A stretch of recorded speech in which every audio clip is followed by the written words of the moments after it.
Baik, bismillahirrahmanirrahim. Assalamualaikum warahmatullahi wabarakatuh. Masih bersama kami di Marogan TV dan tentu saja bersama dengan Ustadz Yanma.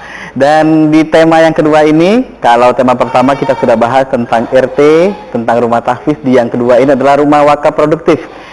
Kita akan mengenalkan sebuah yel-yel dan simbol ya tentang wakaf ini. Jadi kita ada gimana, Tat? Ya, jari 3 ke atas wakaf.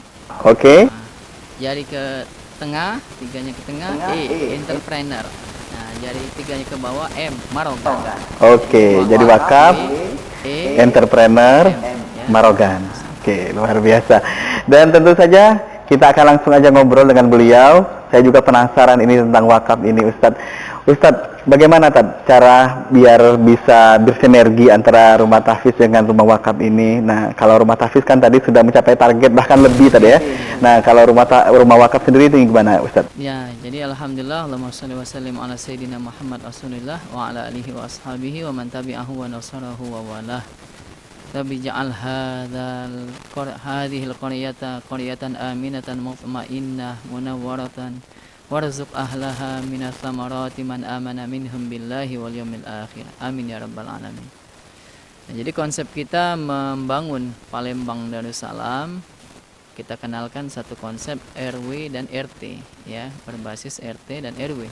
Kalau RT ya selama ini kita kenal rukun tetangga. Nah, tapi ini merupakan rumah tahfiz Quran RT. Nah, kalau RT sudah banyak rumah-rumah tahfiz, satu kelurahan ya, satu bahkan lebih ya, karena yang sudah terdaftar di Kementerian Agama Kota Palembang lebih dari 200 ya rumah tahfiz. Nah, kalau RT itu rumah tahfiz merupakan satu program penyaluran karena sifatnya gratis untuk kalangan yatim duafa ya. Nah, di atasnya adalah RW, rumah wakaf. Nah, tapi rumah wakaf di sini adalah rumah wakaf produktif ya. Jadi kalau RT tadi kita bisa bangun di tiap kelurahan ya, minimal 1 bahkan 10 paling tidak targetnya. Nah, untuk RW sendiri rumah wakaf itu paling tidak 1 di setiap kecamatan ya, rumah wakaf produktif.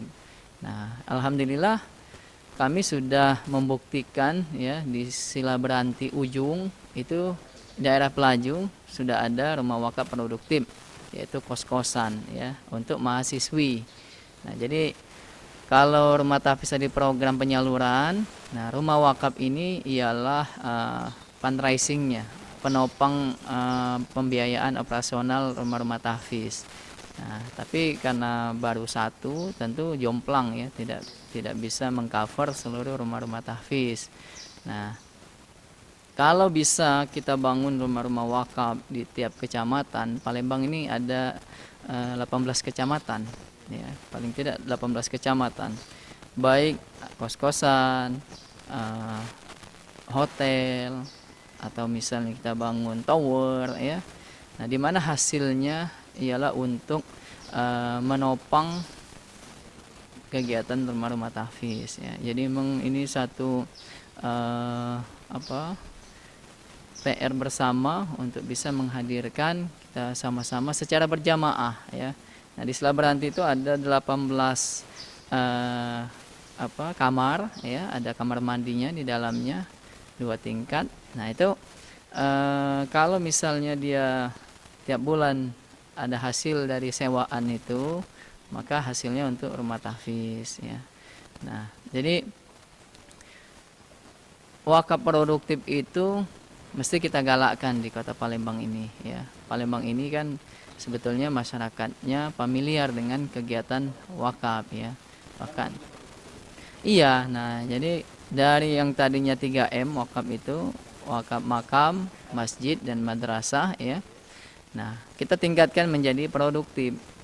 Karena sebetulnya disebut wakaf itu adalah kegiatan produktif.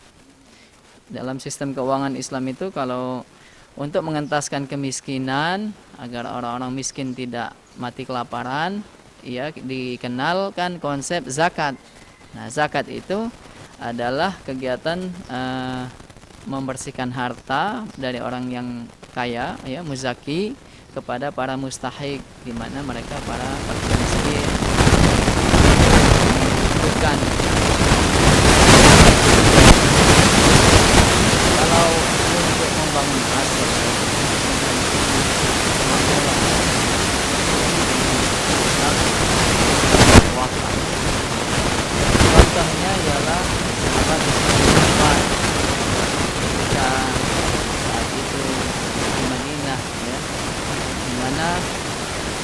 sumur disebut sumur Raumah, itu dimiliki oleh orang Yahudi.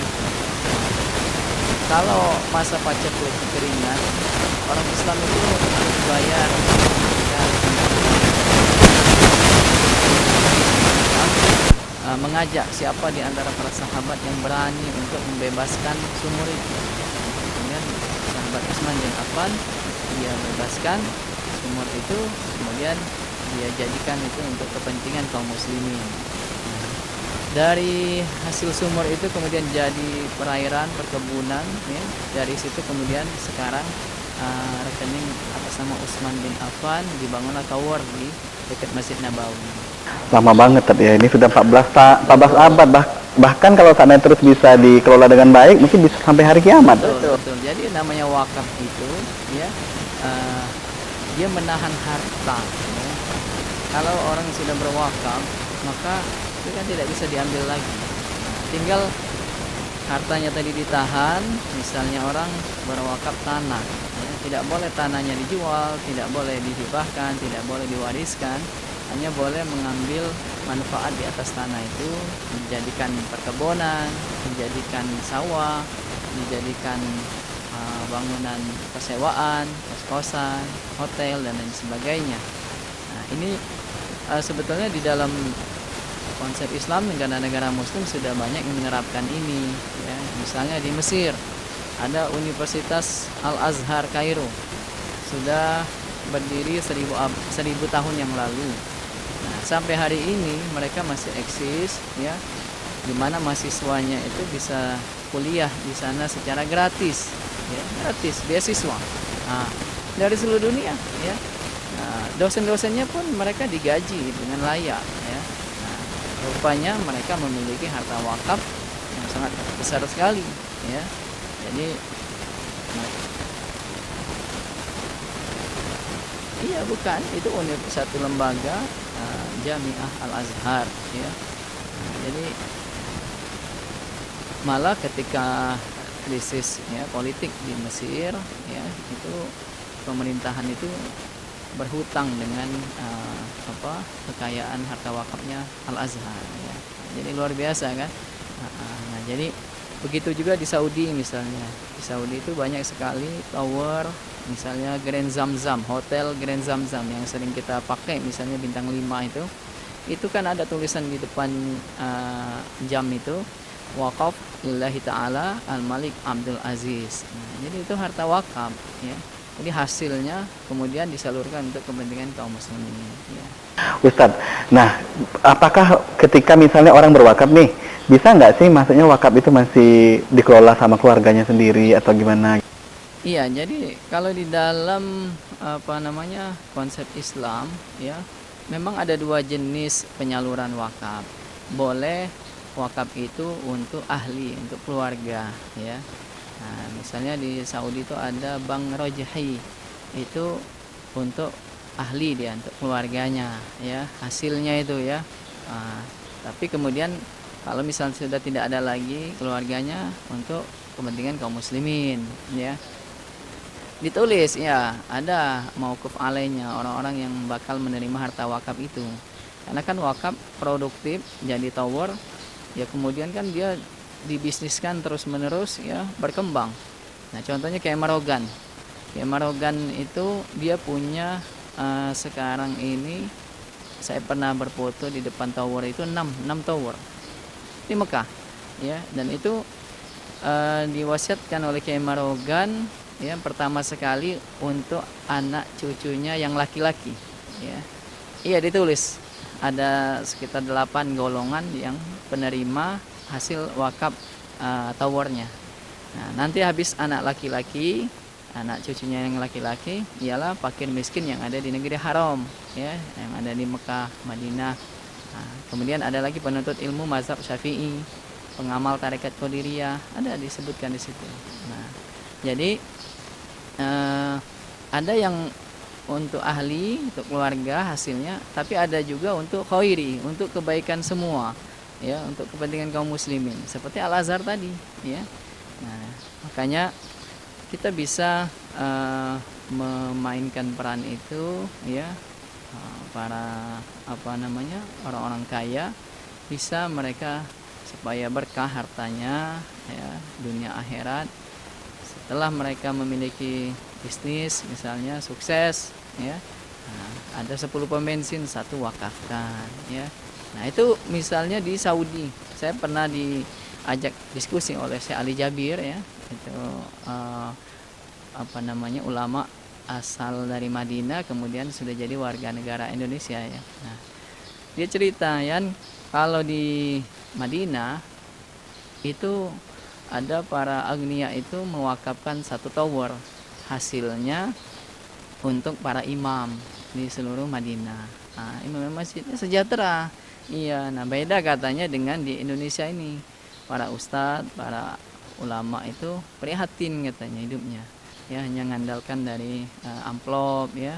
Nah, sedangkan kalau kita ingin membangun marwah para ulama, ya, maka modelnya bisa model saham di dalam wakaf itu, ya kan. Jadi mereka setiap bulan dapat kucuran dari harta wakaf yang dikelola secara produktif tadi. Benar. Nah ini Ustadz, jadi kalau dengar ini kita tuh benar-benar kayak semangat sekali gitu Ustadz, karena kan branding ulama selama ini kadang-kadang kalau seandainya mereka tuh agak sedikit hobi bisnis, kadang-kadang orang suka ngomongin juga gitu, kalau Ustadz tuh ngapain sih kayak gini-gini itu di masyarakat. Tapi kalau seandainya ulama Palembang yang katakanlah kayak Morogan sendiri yang jadi panutan, beliau itu kan luar biasa tadi, ada 6 tower di Mekah, kemudian di Palembang sendiri ada 2 masjid yang beliau wakafkan. Nah, ini bagaimana ini Ustadz biar semangat ini juga menular kepada ulama-ulama masa kini? Ya, jadi kita ayo kembali kepada sistem keuangan Islam, ya kan. Beda-beda loh, namanya ziswab itu zakat, ya, infak, sedekah, wakaf. Dari namanya saja berbeda, ya kan. Dan itu beda cara pengelolaan, cara pendistribusiannya, ya, cara fungsi peruntukannya berbeda, ya. Oleh sebab itu pemerintah sebetulnya dengan terbitnya undang-undang wakaf, ya, tahun 2004 itu mendorong semua orang menjadikan wakaf itu produktif, ya. Nah, makanya kan sudah ada fatwa MUI soal wakaf uang, ya. Boleh berwakaf uang karena selama ini kita hanya berwakaf tanah misalnya. Nah, tanah itu jadi tanah yang tidak produktif kan, karena tidak bisa dibangun. Nah, oleh sebab itu dibukalah keran itu, kita bisa membangun berjamaah dari harta wakaf, dari tanah wakaf, ya. Tanahnya dinaikkan dari sertifikat harta milik menjadi sertifikat wakaf. Nah, contohnya misalnya di sini di pesantren Kiai Morogan di Talang Betutu ini. Nah, di tanah wakaf ini sudah jadi sertifikatnya wakaf 1,5 hektar, ya. Nah, kita jadikan wakaf produktif berupa kampung eduwisata, ya. Jadi lahan yang ada ini karena asri dikelilingi oleh Sungai Betutu, kita kelola menjadi satu tempat destinasi wisata religi, wisata edukatif, ya. Nah, wisata untuk mancingan, panahan, outbound, berkuda dan lain sebagainya. Nah, dari hasil wakaf itulah untuk menopang operasional rumah tahfiz, ya. Jadi kegiatan di rumah tahfiz karena memang mayoritas merupakan anak yatim duafa, ya. Nah, itu pembiayaannya dari hasil wakaf produktif, ya. Luar biasa sekali obrolan kita pada hari ini tentang wakaf produktif ini, dan seperti yang beliau sampaikan tadi, Ustadz Yanma ini tidak hanya beliau mensosialisasikan, tapi sudah ada bentuk wujud dari wakaf produktif yang bisa dilihat. Yang pertama di Pelaju Sila Beranti ada kos-kosan produktif, berapa kamar tadi Tat? Ada 18 kamar. Kemudian sekarang yang lagi digalakkan adalah eduwisata di wakaf produktif kawasan pesantren Kiai Morogan Palembang. Nah, tentang ini kita nanti akan ngobrol di segmen berikutnya. Tentu saja di segmen ini kita banyak dapat ilmu soal wakaf ini. tidak hanya yang dikenal selama ini tadi ya, Iya. 3M tadi apa Tad? Ada makam, masjid, masjid dan madrasah. Tapi bagaimana ini jadi produktif. Terima kasih Ustadz Yanma. Kita akan ngobrol di segmen berikutnya nanti tentang Kampung Edu Wisata Marogan Palembang. Salam 3 tadi Tad. Ya. W, wakaf, Entrepreneur, M, Marogan. Terima kasih. Sampai jumpa di tamu Marogan berikutnya. Wabillahi taufiq wal hidayah. Wassalamualaikum warahmatullahi wabarakatuh. Waalaikumsalam. Terima kasih Ustaz. Allah